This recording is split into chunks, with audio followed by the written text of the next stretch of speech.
સ્વાર્થી છે દેવતાઓ.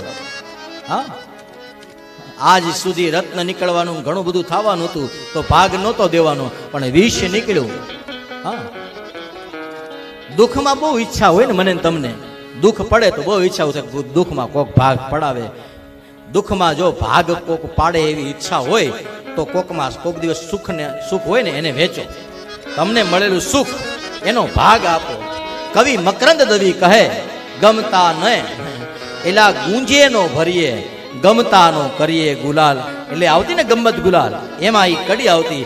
ગમતું હોય મને તમને જે ગમતું એટલે હું બધા ગીત એક એક કડી લઈ લઉં.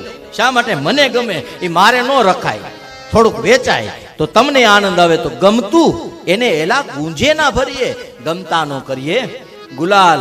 ગુલાલ કરીએ એટલે એકબીજાને આપીએ, વેચીએ. દુઃખ જો વેચવું હોય તો પહેલી શરત છે, જેથી સુખ આવે તેથી વેચો.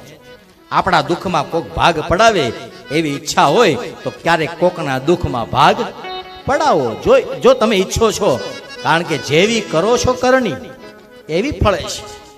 ગયા ભગવાન શિવની પાસે ભગવાનને કીધું, ભગવાન વિષ્ણુ ભગવાને કીધું સમષ્ટિનું કલ્યાણ છે. અરે ભગવાન વિષ્ણુએ કીધું, બ્રહ્માએ કીધું, અને પછી તો વખાણ તો માણસ જેટલા કોણ કરી શકે. હા, આપણી અરે એના વ્યવહાર ઉપરથી ખબર પડી જાય કે આને આપણું કંઈક કામ પડ્યું.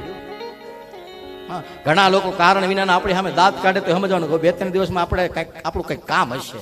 કોઈ દી હામું ન જતા હોય એમ કે ને કેમ છો, એટલે સમજવાનું કે નક્કી કાંઈક જરૂર પડી છે મોટાને, નહીતર એ આપણી, કારણ કે આપણા તો વ્યવહારો કેવા છે, વ્યવહારો એવા. એટલા માટે કહું છું, સંપત્તિ વધી જાય ત્યારે જીભ ઉપર ખૂબ સંયમ રાખો. હા, કોકને તું કયો ને તમે કયો ને એમાં બહુ ઝાઝી વાર ન હોય.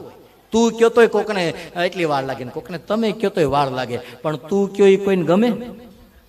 એક સમય હોય, નાના હોય ભત્રીજો થતા, એ તું અહીંયા તોય ખીર છે, પણ 60 વર્ષનો પછી થયા પછી એ પાણીને તગારું લઈ લઈને આ લઈ લઈને 60 વર્ષનો થયો. બેટા ભાઈ ઓલું જરાક તું કયો, પણ આગળ ભાઈ જોડો. કારણ કે આ જીભ છે ને એના ઘા જેને વાગ્યા ને એને કોઈ દી રૂઝાણા નથી. એટલા માટે વાણી છે ને એ વાણી, આપણે ત્યાં પહેલા તો હવે તો સૂત્ર, હવે તો પોતું ગ્લાસે પાણીના ઓલા જેવા થઈ ગયા છે, એમાં માણસની ક્યાં વાત કરવાની. નહીતર તો લખતા આમ ગામ ચૂનો કરે અને પછી ગળી વાળું કરે ને પછી પાણીયારા ઉપર લખે. શું લખે? પાણી અને વાણી સ્વચ્છ રાખો. જેના ઘેરે પાણી ચોખ્ખું છે, જેને ઘેરે વાણી ચોખ્ખી છે, ભગવાન કહે એટલે પેલા લખતા ભલે પધાર્યા.